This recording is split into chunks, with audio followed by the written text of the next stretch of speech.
Pregúntale al pastor. Pregúntale al pastor. En este podcast respondemos tus preguntas de la Biblia y de la vida una por una. Pregúntale al pastor. Es un podcast de preguntas y respuestas, grabado en vivo, desde la cabina de Radio Progreso, en El Salvador. Aquí no hay pregunta mala, solo la que no se hace. Pregúntale al pastor.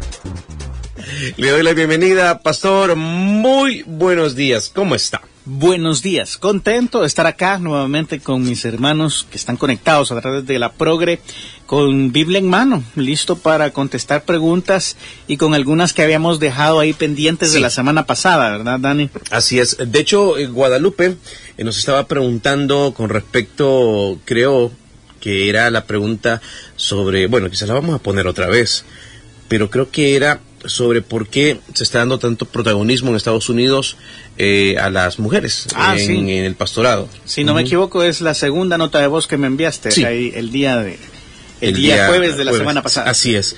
Creo que se las envié todas, pastor. Déjeme ver cuál sería la interpretación correcta del siguiente texto. Esta también. Entonces, no sé. Comencemos con la primera. Veamos ahí, démosle prioridad a esto que nos quedó pendiente. Ok, vámonos entonces. Entonces sería la de... ¿quiero ver? La primera nota de voz es la... es que sí está otra, ¿verdad? Sí. La vamos a escuchar para poner en contexto a nuestra audiencia. De acuerdo. Buenos días, hermanos, bendiciones. Mi pregunta para el pastor es la siguiente. Cuando Jesús muere, ¿hacia dónde va? Porque al ladrón le prometió que ese mismo día estaría con él en el paraíso.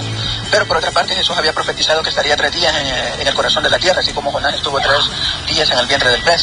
Entonces, cuando Jesús muere, ¿a dónde va? ¿Directamente con el Padre? Porque aparte hay una cita en Primera de Pedro que dice que fue y predicó a los espíritus encarcelados. Otra pregunta sería, ¿cuáles eran esos espíritus encarcelados? ¿A dónde estaban esos espíritus encarcelados? ¿Y en qué momento Jesús fue y predicó a esos espíritus encarcelados? ¿A dónde fue directo cuando murió? ¿Fue al cielo? ¿O descendió al Hades?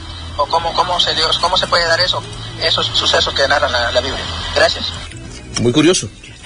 una pregunta muy completa, hermano, no dejó nada a la imaginación. Nos parece. Buenísimo. Si quieres, leamos... Bueno, esta tiene suficiente carne para comenzar. Si quieres, comencemos por ahí, dejando las otras pendientes. Ok, efectivamente, como mi hermano lo dice, en Primera de Pedro capítulo 3, versículo 18 en adelante, nos narra la travesía de Jesús. Porque también Cristo padeció una sola vez por los pecados, el justo por los injustos, para llevarnos a Dios, siendo a la verdad muerto en la carne, pero vivificado en espíritu, en el cual, o sea, en espíritu, fue y predicó a los espíritus encarcelados, los que en otro tiempo desobedecieron cuando una vez esperaba la paciencia de Dios en los días de Noé, mientras se preparaba el arca, en la cual pocas personas, es decir, 8, fueron salvadas por agua. Ok. Aquí viene el primer trozo de información, es que efectivamente después de morir en la cruz, Jesús fue sepultado, el cuerpo de Jesús fue sepultado, pero en espíritu él tuvo un viaje que le llevó a los espíritus encarcelados. ¿Dónde están estos espíritus encarcelados? ¿Quiénes son? Bueno, para entender esto tenemos que ir también a Efesios capítulo 4, versículo 8. Ahí puedes ver claramente cómo habla un poco más acerca del viaje de Jesús. Dice, por lo cual dice, estoy leyendo Efesios 4:8, subiendo a lo alto llevó cautiva la cautividad y dio dones a los hombres. Y esto de que subió, está hablando obviamente de la ascensión posterior a la resurrección de Jesús, que es sino que también había descendido primero a las partes más bajas de la tierra. El que descendió es el mismo que también subió por encima de todos los cielos para llenarlo todo. 2 trozos de información. Jesús bajó a las partes más bajas de la tierra, que es básicamente el centro de la tierra. Él llevó cautiva a la cautividad. Fíjate que no está hablando de espíritus encarcelados acá, está hablando de la cautividad. Cautividad cautiva es una forma de llamarle a un remanente. Él va a hacer volver a la cautividad, dice continuamente.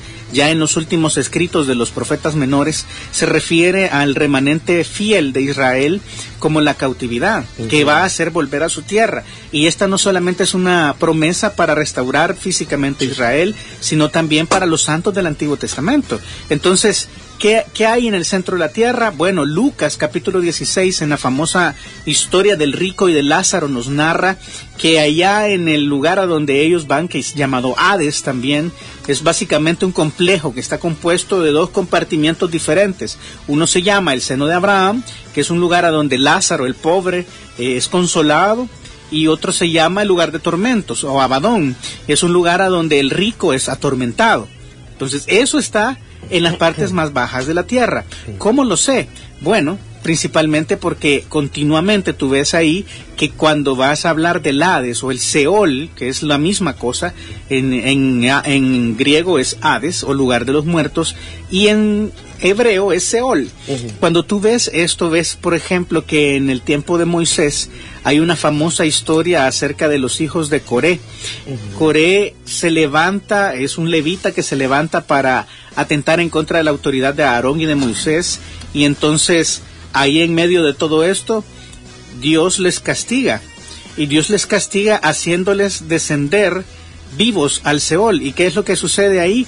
Lo que sucede básicamente es que descienden al centro de la tierra. La tierra abre su boca y se los traga. Entonces por eso sabemos que el Seol está en el centro de la tierra. Ahora bien, ¿por qué dice que fue a predicar a los espíritus encarcelados? ¿Quiénes son los espíritus encarcelados? Tenemos dos trozos de información. Jesús en espíritu bajó. Entonces bajó al centro de la tierra a llevar cautiva la cautividad a los santos del Antiguo Testamento que estaban en este lugar llamado el seno de Abraham. Pero también bajó a hablarle a espíritus encarcelados. ¿Quiénes son estos espíritus encarcelados? Si tú recuerdas, Primera de Pedro 3:18 nos lo relaciona inmediatamente con el tiempo de Noé.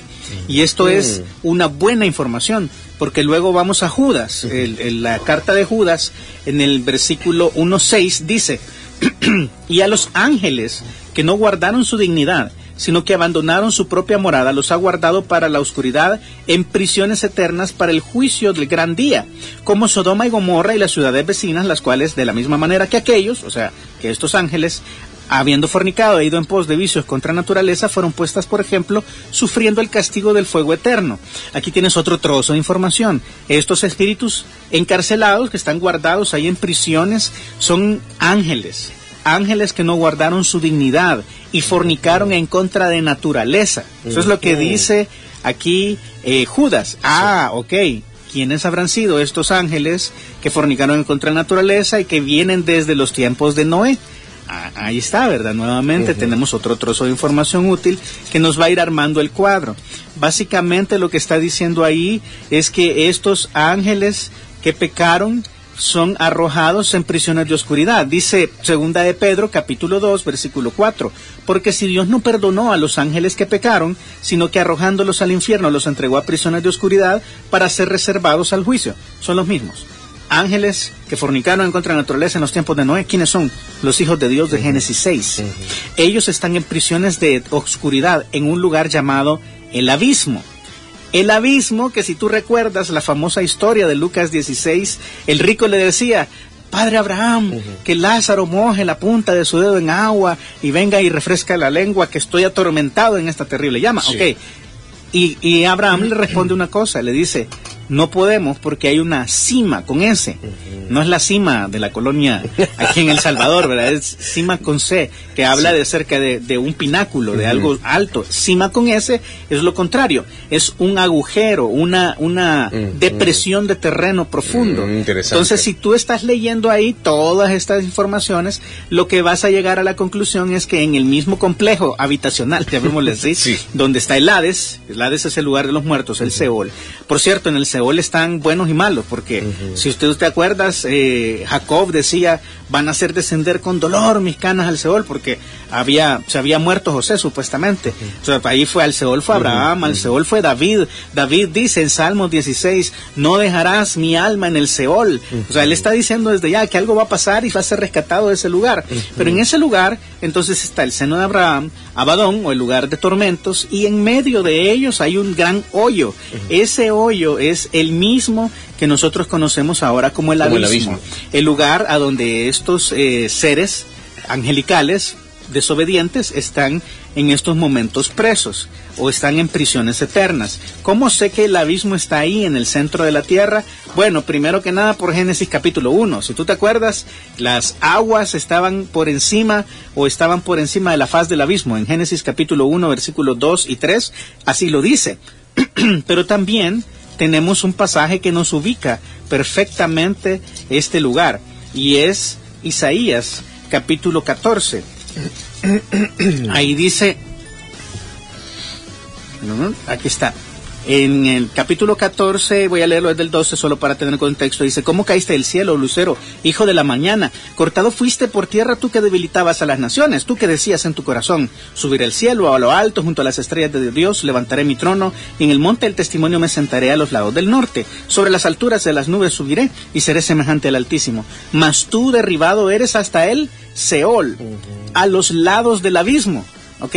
Aquí te arma todo. Seol, seno de Abraham, lugar de tormentos, en medio un gran hoyo, pero básicamente lo que tienes ahí es a los lados del abismo, el abismo está al lado del Seol. Entonces, finalmente, estas prisiones eternas están en el abismo.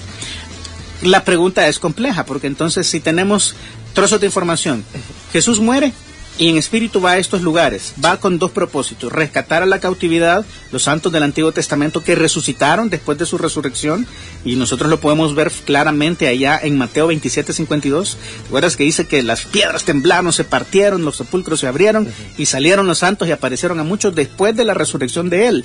O sea, esos son los santos del Antiguo Testamento que él se llevó para el cielo.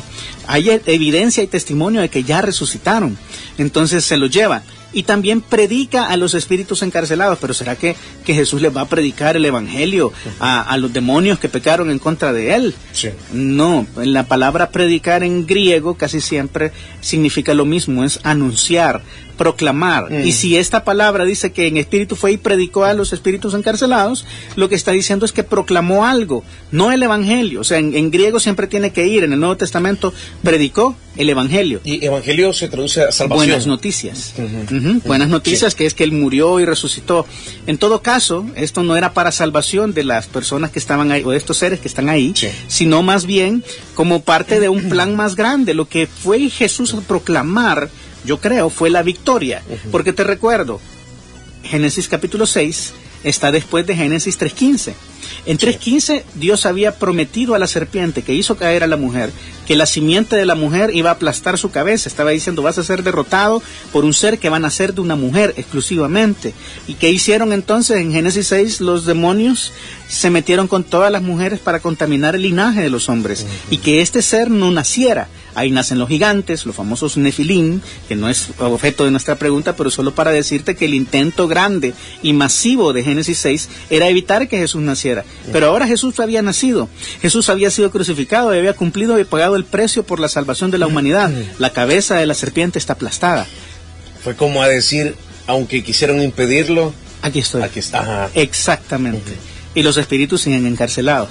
¿Hasta cuándo? Bueno, en Apocalipsis capítulo 9 vas a ver que va a bajar una estrella, va a abrir el pozo y van a salir unas famosas langostas. Esas langostas son estos mismos demonios que salen a atormentar a los hombres 6 meses. Terrible, terrible. Es más, es tan terrible esa prisión que si tú recuerdas el famoso pasaje de Jesús, el gadareno, el endemoniado de Gadara, los demonios que estaban ahí le rogaban que no los mandase ir al abismo, porque los demonios le tienen miedo a esa prisión. O sea, tan malos, tan terribles son estos demonios que ni siquiera los mismos demonios de ellos quieren estar cerca. O sea, qué peor que la que tenemos aquí. La prisión de máxima seguridad de Dios está en el abismo, exacto. Los peores demonios están ahí y ellos van a ser sueltos en el Apocalipsis. Dios nos guarde, ¿verdad?, de ver eso, pero va a ser terrible. Entonces, esa es la parte de la pregunta de mi hermano. Ahora bien, ¿por qué le dijo al ladrón que estaba crucificado a su lado, que efectivamente lo dijo: de cierto te digo que hoy estarás conmigo en el paraíso? Ok, debemos recordar algo.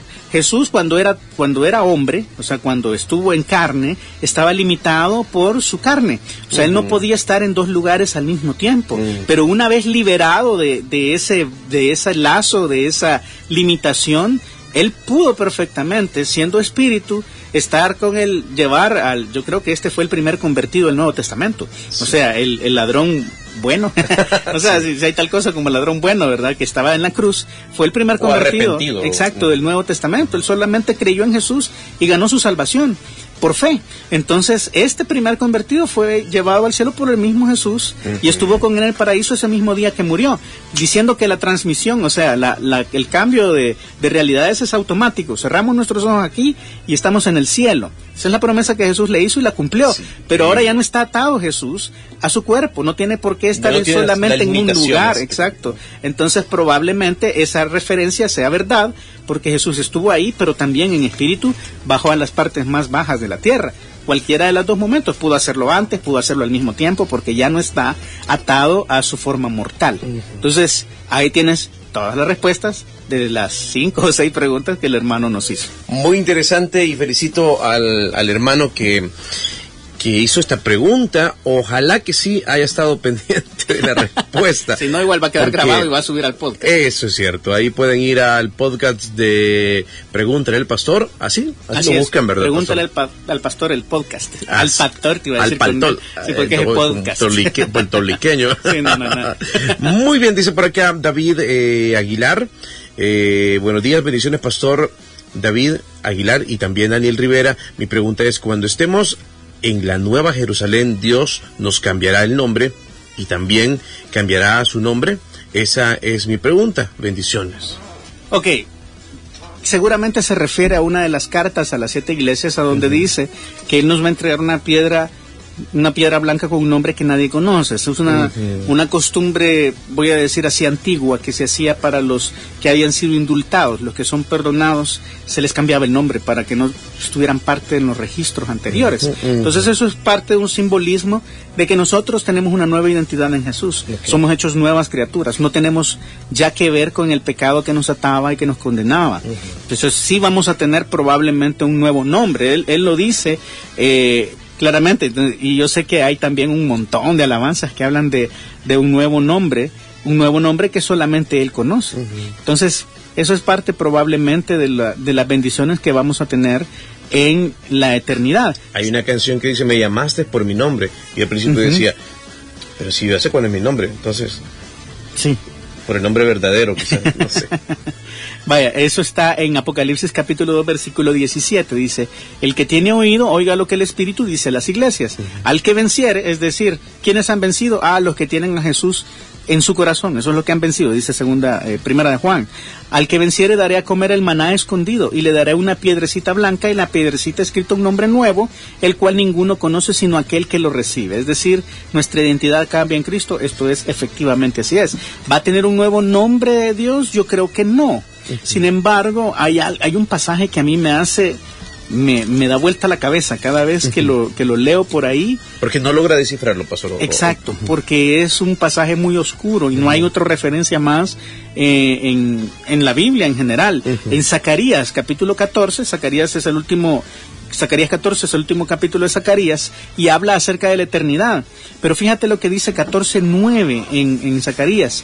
Y Jehová será rey sobre toda la tierra. En aquel día Jehová será uno, y uno su nombre.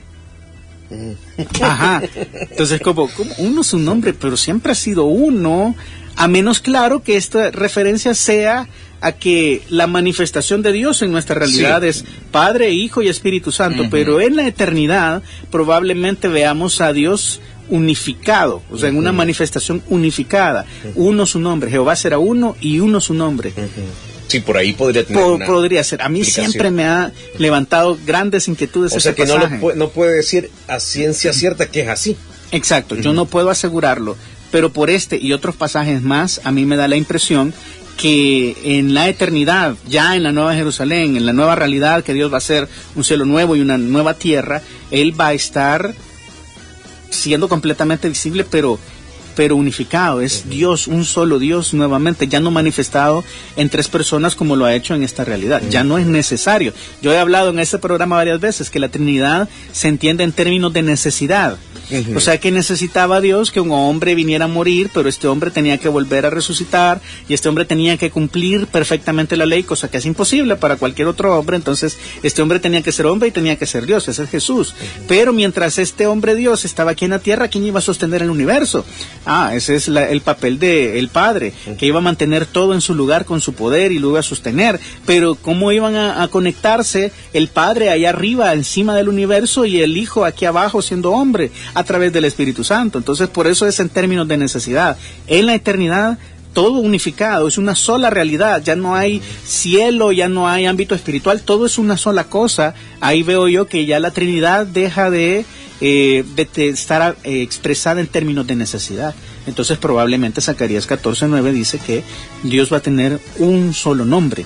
Y creo que lo que el hermano se refiere a que Dios va a tener un nombre nuevo está en Apocalipsis capítulo 3 versículo 12. Dice, al que venciere yo le haré una columna en el templo de mi Dios y nunca más saldrá de allí. Interesante porque somos parte de la Nueva Jerusalén. Somos piedrecitas de un edificio grande, dice Pedro.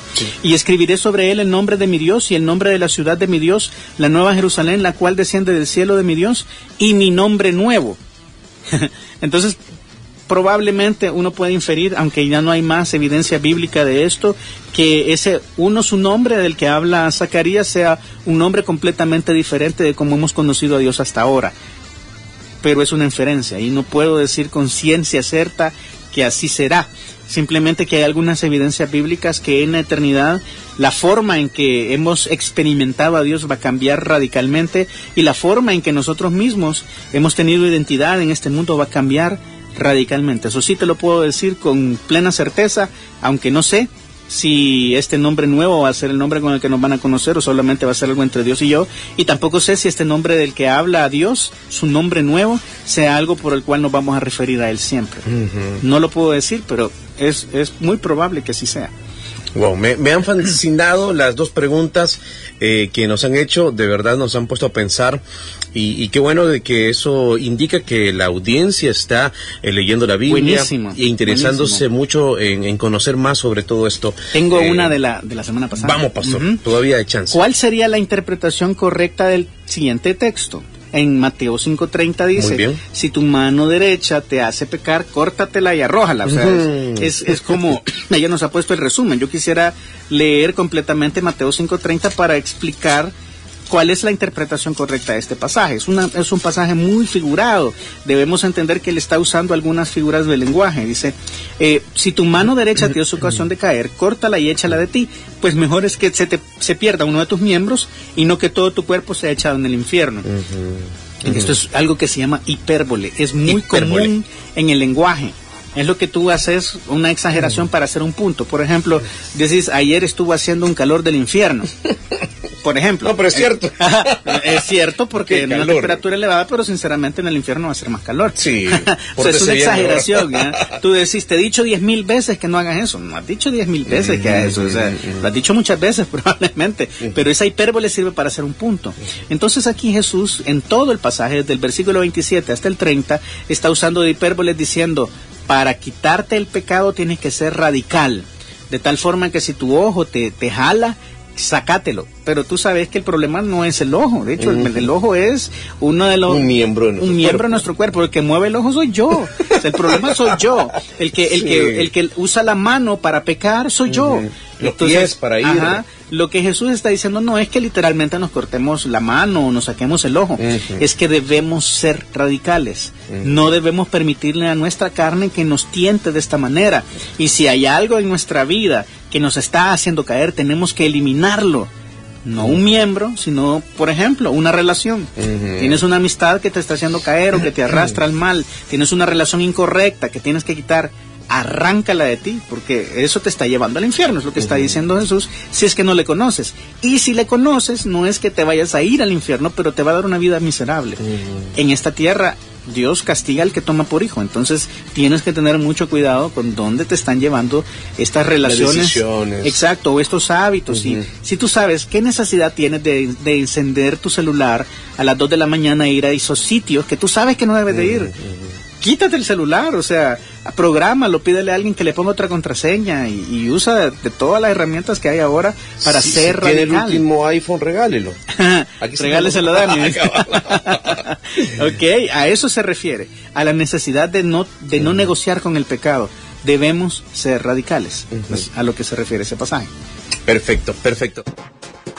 Pregúntale al pastor. Pregúntale al pastor. En este podcast respondemos tus preguntas de la Biblia y de la vida una por una. Pregúntale al pastor. Es un podcast de preguntas y respuestas, grabado en vivo desde la cabina de Radio Progreso en El Salvador. Aquí no hay pregunta mala, solo la que no se hace. Pregúntale al pastor.